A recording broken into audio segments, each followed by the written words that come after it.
estamos, estimados televidente. Está usted viendo Claro y Oscuro, su programa de análisis y reflexión, editado para Berea Visión aquí en la ciudad de San Diego. Para todos aquellos que nos sintonizan en la televisora a través del canal 53, en la ciudad de Tijuana, aquí en San Diego, en Escondido y áreas circunvecinas, un afectuoso saludo. Qué bueno que están con nosotros. Hoy tenemos un tema que estoy seguro va a interesar a muchos de ustedes, sobre todo si pertenecen a alguna organización cristiana. Pero antes de iniciar, quiero presentar aquí a mi compañera, joven historiadora, Esther Castellanos. ¿Cómo estamos? Bienvenida. Mucho gusto y una alegría estar una vez más delante de ustedes, entrando una vez más a sus hogares. Me tocaba participar, Esther Castellanos, en un programa exactamente para Univisión en la ciudad de Phoenix, Arizona. Y tocábamos este tema, me pareció muy interesante, dado que hay algunas inquietudes, por decir así, en algunos grupos religiosos, y se pretendía de alguna manera con la colaboración nuestra, sentar algunas bases con relación, digamos, a este interesante tema. Hoy lo vamos a denominar la Iglesia de Cristo. Como cualquier denominación, tiene su origen y fundamento. Para este tema, Esther Castellanos, no sé si me permites hacer una introducción. Sí, adelante. Trayendo a memoria, quiero precisamente abrirlo con las atinadas palabras de un monseñor, por derecho, Rafael Rodríguez Guillén, quien tras un diálogo sobre los fundamentos de la Iglesia cristiana y romana que él representaba antes de su conversión a la Iglesia, la luz del mundo, dijo: permítame, don Rubén, hablando sobre el tema, trataba yo de explicarle sobre lo que dice en Hebreos, en el capítulo 1 por ahí, que dice que Dios, habiendo hablado de muchas formas y en otros tiempos, habló por los profetas, y hace una reflexión sobre ese punto. Dice, y en esta ocasión nos ha hablado por el Hijo, dice, a quien constituyó, dice, pues heredero de todo. Explicándole el lenguaje precisamente que utiliza, por ejemplo, Dios al hablarle, digamos, a sus enviados, me dijo estas palabras textuales. Dice, no puede haber, dice, iglesia de Dios, dijo él, si no hay revelación. Esto es muy interesante. No puede haber iglesia de Dios, dice, si no hay revelación. Y no puede haber revelación, dijo él, si no hay un apóstol de Dios. Preguntándome, al momento, ¿la iglesia, la luz del mundo, tiene un apóstol de Dios? Y me decía con insistencia, quiero conocerlo. Parte de esto creo que a ti te tocó atestiguarlo. Así es. Santiago Vázquez, que de alguna manera ha estado con nosotros en el equipo, me acompañaba en ese momento cuando salió esta expresión de Monseñor, por derecho, Rafael Rodríguez Guillén. Pasaron los días y me decía él, quiero conocer a ese apóstol de Dios que usted dice existe. En este sentido, la iglesia que Jesucristo funda tiene en sus orígenes un fundamento apostólico. Estimado televidente, esto es muy interesante, por lo que a continuación trataremos de exponer. El apóstol Pablo habla, parece ser, Esther Castellano, en los Efesios, en el capítulo 2, 19, 20, hace una referencia precisamente, dice, edificados, parece que dice el texto, no sé si lo tengas, Esther Castellanos, Efesios 2, 20, dice, edificados sobre el fundamento de los apóstoles No sé si quieras darle lectura para nuestros televidentes. Dice en Efesios 2:20, edificado sobre el fundamento de los apóstoles y profetas, siendo la principal piedra del ángulo Jesucristo mismo, en quien todo el edificio, bien coordinado, va creciendo para ser un templo santo en el Señor, en quien vosotros también sois juntamente edificados para morada de Dios en el Espíritu. Fíjate que se me hace interesante porque está hablando pues de que la iglesia de Cristo de hecho debe tener ese fundamento y es sobre apóstoles, Profetas. y fue como la iglesia primitiva de alguna manera subsistió después, digamos, del sacrificio de Cristo. Apóstoles sustentaron precisamente la iglesia del Señor. El mismo apóstol hace una referencia que es muy interesante, estimado televidente, en la primera de Corintios capítulo 3, verso 11, y dice, porque nadie puede poner, dice, otro fundamento que el que está puesto. Está hablando de Cristo. En estos dos versículos, creo que hay una pregunta obligada, estimado televidente, y es la siguiente. ¿Y cómo predicarán, dice la misma palabra, si no fueren, dice, enviados? Esto se encuentra en Romanos en el capítulo 10, verso 15.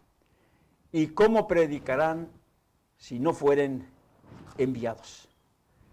Quise tomar como antecedente este punto porque entra un grande fraude, vamos a llamarle de esta manera, un grande fraude de los predicadores.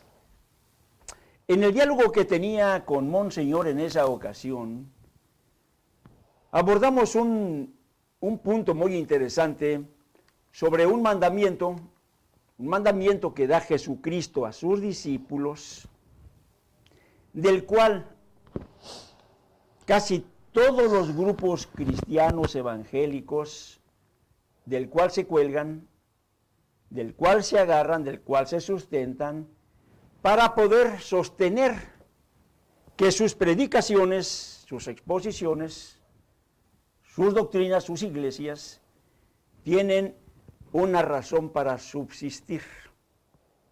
Vuelvo a repetir, la gran totalidad de predicadores han rebuscado su apoyo en las Escrituras y toman como su fundamento el mandamiento dicho a los discípulos, que a la letra dice, esto es interesante, estimado televidente, Mateo 28, 19. Y Jesús se acercó y les habló diciendo, toda potestad me es dada en los cielos y en la tierra. El verso 19 dice, por tanto, id y haced discípulos a todas las naciones, bautizándolas en el nombre del Padre, del Hijo y del Espíritu Santo, enseñándoles que guarden todas las cosas que os he mandado, y he aquí, dijo él, yo estoy con vosotros hasta el fin del mundo.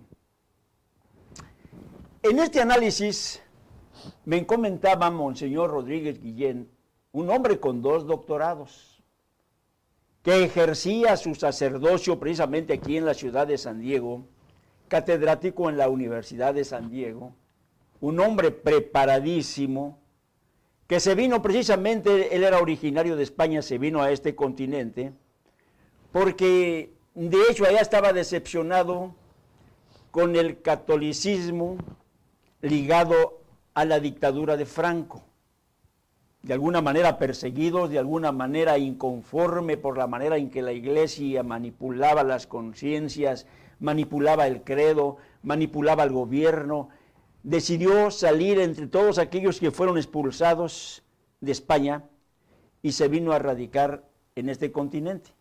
Y él decía, yo vine buscando, dice, algo mejor, dice, que lo que yo sabía hasta ese momento sobre el catolicismo.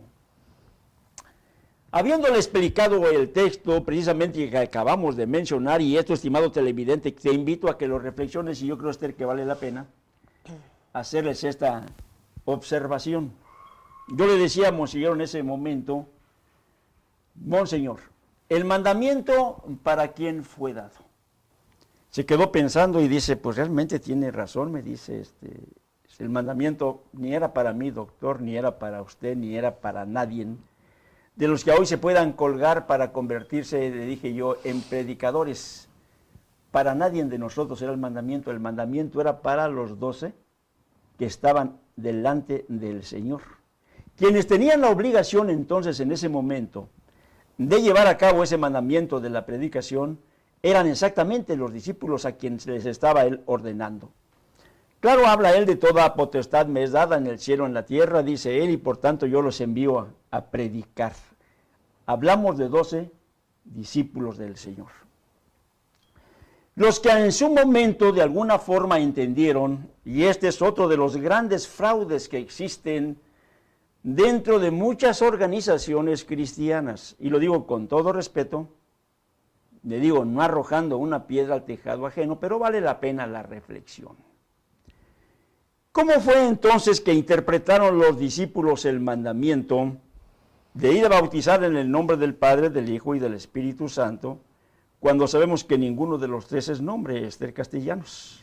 Así es. Ninguno de los tres es nombre. Entonces, cuando se está bautizando, aquellos que a la letra toman, digamos, el mandamiento y se lo encasquetan y por ahí se lanzan a predicar y bautizan en el nombre del Padre, del Hijo y del Espíritu Santo, que lo están haciendo a la letra, no han conocido, lamentablemente no han conocido cuál es el nombre del Padre, cuál es el nombre del Hijo y cuál es el nombre del Espíritu Santo. ¿Por qué razón? Porque el mandamiento no es para ellos. Sin embargo, los discípulos que lo reciben, en su momento les es ordenado, no salgan ustedes de Jerusalén hasta en tanto no sean revestidos del Espíritu Santo. Y es ahí, estimado televidente, en donde este fraude ya consumado por miles, por millones de personas, no tiene ninguna comparación con lo que resultó en la interpretación de ese, digamos, mandamiento con los discípulos del Señor. Y estando Pedro en ese día del Pentecostés, empezó a darles un sermón donde las conciencias de todos aquellos que se acercaron, pues empezó, digamos, a lacerarlas. Y ya dolidos preguntaban ellos, bueno, varones hermanos, ¿y qué haremos? Entonces Pedro, el que tenía que cumplir el mandamiento, el que sabía interpretar el nombre de ese mandamiento, da la orden cómo deberían ellos de bautizarse. Por eso decimos, estimado televidente, todo lo demás es un fraude. Para mí, Esther Castellanos, es importante, de alguna manera, haber expuesto, digamos, este punto, porque hay alguna inquietud en muchísimas personas, precisamente, en esta gira, digamos, universal que se está, digamos, dando, digamos, a través de un apóstol que tiene, digamos, un origen, una razón, digamos, de ser, un apóstol que de alguna manera recibe un llamado, vamos a decir, de Dios. Y estamos hablando en 1926, cuando se da origen a este, digamos, llamado, y a esta orden, vamos a decir, del apostolado, para empezar a formar lo que hoy es la Iglesia de Cristo en la Restauración.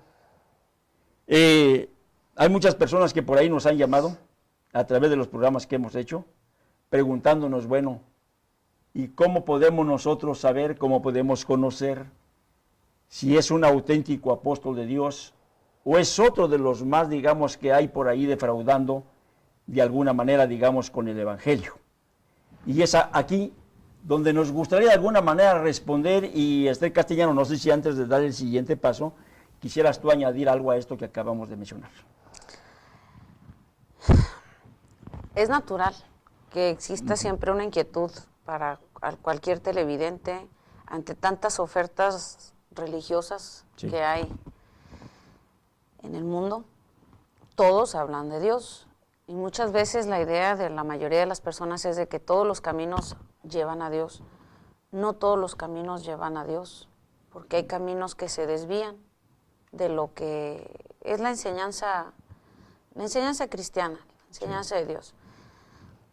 Aquí lo importante es ver, hay una frase que siempre me ha llamado mucho la atención, que dijo el Señor Jesucristo. Dijo que el árbol por sus frutos es conocido. Interesante. Y hay veces, perdonen el dicho que voy a utilizar, pero es lo que a veces dice la sabiduría popular, ¿verdad? No se le pueden pedir peras al olmo. ¿Por qué? Porque no es algo que el olmo no da, por su misma naturaleza, su género, su especie, no da ese tipo de frutos. Entonces, ¿con cuánta razón decía Jesús, el Señor Jesucristo, que por los frutos serían conocidos? Sí. Es a veces fácil hablar, fácil expresar, y por ejemplo decir a alguien, como muchas veces me ha tocado ir y soy enemiga de eso, sí. Que muchas veces se dice, no, pues miren, por ejemplo, Dios es amor, y Dios es tan bueno, y me ha salvado, y me ha hecho esto, y me ha hecho lo otro, pero en la vida que se está llevando, pues es muy diferente. Sí. Entonces los frutos son muy distintos a lo que se debe de ser. Entonces es válida la inquietud ante tantos hombres que se dicen ser hombres de Dios, elegidos de Dios, iluminados de Dios, que surja esta interrogante. No, pues cualquiera, pues otro más. Sí. Y en este caso voy a ir particularmente por quien vamos a hablar. Correcto. Pues es otro más. El hijo el que continúa una dinastía de la iglesia en la luz del mundo y es otro más y va a hacer esto y va a hacer lo otro. Pero hay que ver los frutos. Usted mencionaba hace unos momentos sobre que en el año de 1926, con el hermano Aarón Joaquín, anteriormente llamado Eusebio Joaquín, y de acuerdo a lo que la iglesia La Luz del Mundo pues tiene en la historia, Dios le cambia el nombre, le pone un nombre de bendición, Aarón, y le hace una promesa, ¿verdad? Dentro de ese llamamiento. ¿Y qué viene siendo el llamamiento? Si lo vemos a la luz de lo que la Biblia nos dice sobre los llamamientos, sobre la elección y los llamamientos de los hombres de Dios, pues ahí no entra nada la voluntad del hombre, no entra ahí el que lo haya elegido un grupo de ancianos, que haya sido la congregación, que hayan sido los obispos, que hayan sido el cuerpo consultivo. Ahí no entra la voluntad, porque me caía más bien, porque era más atractivo, porque tenía carisma, porque tenía esto. No entra eso ahí. Ahí en lo que es de Dios, por eso son siervos de Dios, Él los elige a su antojo. Y es más, a veces cuando uno lee la Biblia se da cuenta de que los mismos elegidos, al principio hay una cierta resistencia. Si es en el caso de Moisés, dice, no, porque yo no puedo hablar, mejor ir a mi hermano Aarón. Bueno, que no conozco a tu hermano Aarón. Y sin embargo, al que quiso elegir, al que ya tenía elegido, al que ya tenía preparado para esa misión, era otro. ¿Qué dice Jeremías? Señor, soy niño. Mira, tú ve y haz lo que tienes que hacer. En el caso del apóstol Pablo, bueno, ¿y por qué Pablo? Si era un perseguidor, si era esto. Porque instrumento escogido me es esto. O sea, ahí no entra el que yo quiera, el que me agrada, entra el que Dios desea. La aprobación. La aprobación viene humana de Dios, no viene la aprobación humana. Sí. Hablamos del año de 1926, hablábamos del año 1926, cuando Dios habla al hermano Aarón Joaquín, al apóstol Aarón Joaquín, y le hace una promesa. Al finalizar todo en lo que le dice, tu nombre será Aarón y lo haré notorio por todo el mundo. Y vas a ser de bendición. Para aquellos que escucharon esa palabra, pues dirían, en el tiempo que él falleció en 1964, la iglesia no constaba de más de 70 ministros, si acaso 3 países, Estados Unidos, México y creo que El Salvador, y una iglesia relativamente pequeña. Así fue. No se le cumplió lo que diría uno, no, ahí les falló Dios, ¿verdad? Bien, no fue notorio. Llega el año 1964 con el apóstol Samuel Joaquín, hace unos meses que falleció, y también a él le hay una promesa de bendición y de prosperidad. Así es. Y son 50 países a lo largo de 50 años, 50 países con los que la iglesia, en los que la iglesia se extendió. Se fortaleció. Y se fortaleció. Sí. A su deceso, hay otro apóstol llamado Nazón Joaquín, del que muchos dirán, como lo dijo en esta presentación que tuvo en Veracruz hace unos días, en el estadio Luis el Pirata de la Fuente, decía, bueno, y si les preguntan quién soy, no, pues es el hijo de Samuel Joaquín, una persona altruista, una persona que hizo muchos bienes, muchas cosas para la sociedad, no solamente para los miembros de su iglesia, sino también para el resto de la sociedad. Sí. Pero él decía, ¿y para la iglesia quién soy? La respuesta de la iglesia era, pues el apóstol de Dios, el enviado, que eso es un apóstol, es un enviado, es un mensajero. ¿Y cuál viene siendo el mensaje que él trae? Pues un mensaje, y voy a decirlo por lo siguiente, curiosamente, ¿no? Quiero hacer un paréntesis. No hace muchos días declaró el obispo de Veracruz, precisamente, Sí. de que en los hogares, a falta de toda esta violencia que se está viviendo, todo esto que se está viviendo, lo decía, creo que es la crónica, en uno de los periódicos de Al Calor Político, se llama, es el periódico en línea. Sí. Dice, hay una falta de valores, y por esta falta de valores es de que estamos viviendo esta delincuencia y todo esto que vive nuestro país, porque no hay valores en la familia, y los valores son en la familia. A lo que yo diría, en 500 años no han sido suficientes para en los hogares haber inculcar valores de morales, respeto, valores de tolerancia, valores de fe, de amor, disciplina. Y por lo tanto, como decía Daniel Webster, lo que hace al hombre un buen cristiano lo hace un buen ciudadano. ¿Así?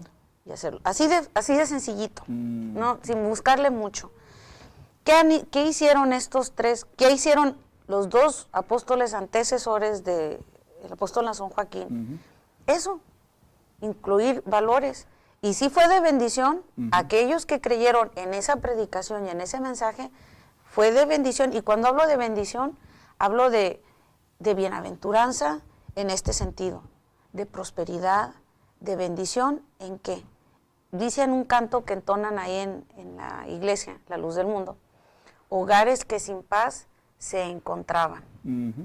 ¿Y qué vino a traer esa predicación, ese evangelio?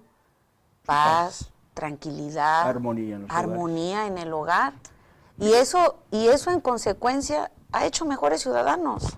Lo que mencionabas hace un momento precisamente de que por sus frutos los conoceréis, es yo creo que una de las observaciones que como televidentes, radioescuchas, lectores, debemos de alguna manera, digamos, hacer, porque todo aquel predicador que de alguna manera, podríamos decir, tiene habilidades especiales para poder, digamos, dirigirse, digamos, a la feligresía, para poder conmover, para poder motivar, encender, vamos a decir, la llama del regocijo, de la alegría.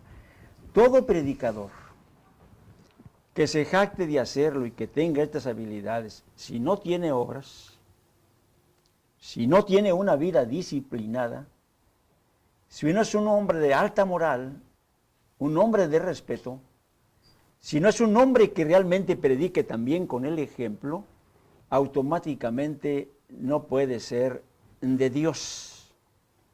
Porque lo que mencionabas, Esther, el árbol por sus frutos es conocido. Hay un pequeño detalle que yo quisiera, Esther Castellanos, también de alguna manera, digamos, no pasar por alto.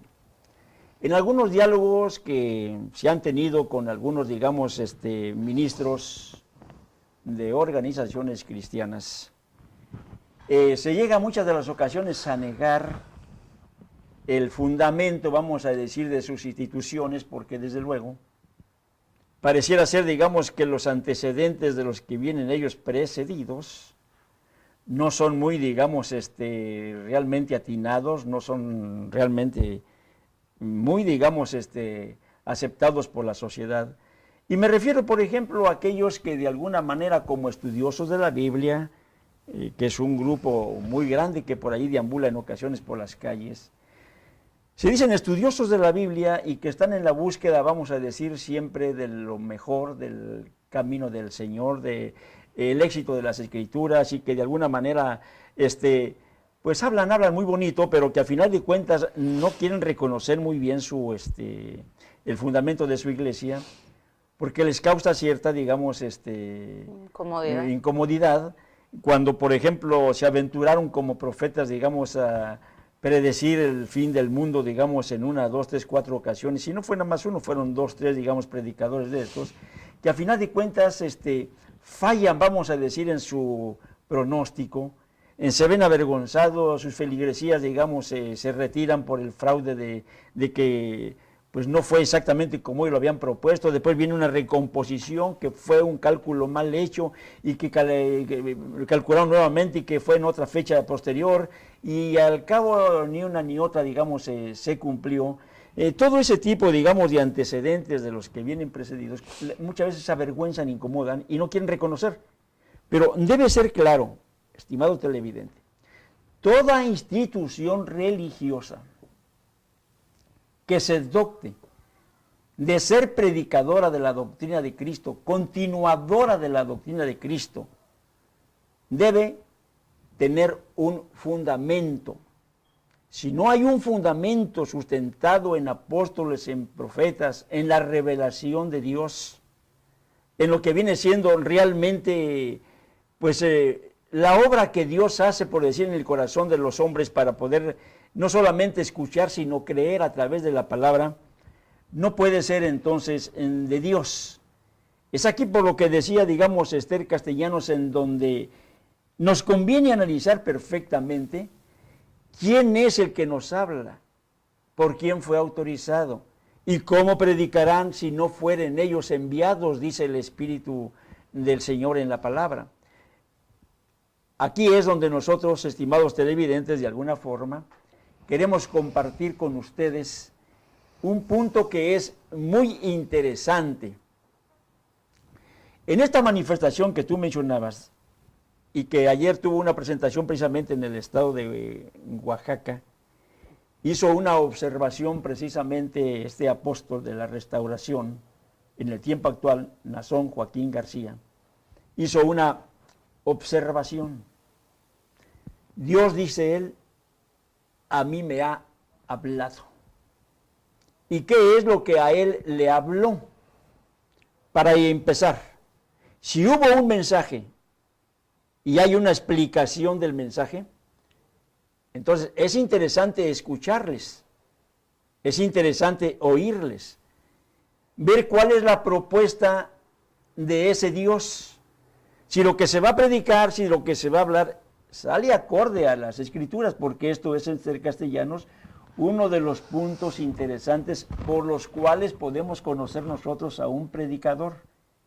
Que si te habla, por ejemplo, permítanme ponerlo sin ofender, digamos, el credo de nadie, pero si se me habla, por ejemplo, de un papado que se dice es dirigido por el Espíritu de Dios, un papado que se dice en cuanto a la elección es de Dios, porque ciento y tantos, digamos, cardenales no pueden equivocarse al haber nominado, digamos, a un personaje para poderlo poner como cabeza de la iglesia, como quien está, digamos, en representación de Cristo aquí en la tierra, cuando al final de cuentas esa elección no fue de Dios, fue una elección de hombres. Fue de hombres porque no es ni la totalidad del cuerpo cardinalicio. Sin embargo, tiene que ser una gran mayoría. Sin embargo, los que están ahí, si son disidentes, sí, y es una minoría, no importa. Por eso es que a veces duran y aún saliendo de acuerdo, ser castellanos, los 120, los no 130, salen de acuerdo. Bueno, aún digamos que llegan a un acuerdo y nominan a alguien, no deja de ser una nominación. Como toda elección. De hombres, como cualquier elección democrática, cualquier elección política, cualquier elección, digamos, de alguna empresarial. Estamos hablando entonces que la elección de Dios tiene características muy especiales. Es muy diferente a un consejo, a la mayoría de votos, a la mayoría de opiniones, digamos, de la feligresía. ¿Quién está de acuerdo en que este sea el continuador? No tiene que intervenir en absoluto, porque si hablamos de Dios, estamos hablando de un ser supremo, castellanos, Soberano. que es el que soberano, que es el que dictamina a final de cuentas quién es el que escoge, como lo ha hecho a través de la historia bíblica, porque en esto, estimado televidente, no podemos nosotros pasar por alto la historia bíblica. Desde los tiempos de la creación del hombre, durante todo el desarrollo, vamos a decir, de lo que fue el pueblo de Israel, hasta llegar a los tiempos de Cristo, ninguno, en este caso Esther Castellanos, todos estos hombres fueron elegidos directamente por inspiración divina. Y si llegamos al tiempo de Cristo, hombres elegidos directamente por Jesucristo, enviados por su autoridad, hombres que formaron sus propios ministerios, vamos a decir, de ayudadores, porque tenían la facultad para poder hacerlo. Y así es como la iglesia de Cristo, a final de cuentas, queda sustentada. Y si hay restauraciones del Castellanos, que será uno de los puntos que trataremos en un segundo segmento, si hay, digamos, restauración, y me gustaría que por ese punto pudiéramos empezar, debe ser fielmente de acuerdo a cómo se dio en los tiempos de la iglesia primitiva. Si no hay un acuerdo en cuanto, digamos, al fundamento, en cuanto, vamos a decir, a lo que viene siendo la dirección, en cuanto al Espíritu de Dios, si no hay un acuerdo en la doctrina, no se puede ser iglesia de Dios. Y retomando lo que dejé pendiente de la iglesia romana, si estos hombres fueran verdaderamente elegidos por Dios, estimado televidente, la historia universal, la historia de más de 2000 años de una institución que se docta de ser cristiana, lamentablemente vive muy alejada de la elección, de la dirección espiritual, de una historia de consagración, de una vida de temor de Dios, de una vida realmente que venga a normar la moralidad, vamos a decir, de sus seguidores. Y esto, estimado televidente, no podemos seguirlo soportando. Vamos a ir a un pequeño receso y regresamos, estimados televidentes, con este punto. Vamos a cerrar con algo interesante, no le cambie, siga con nosotros. Regresamos.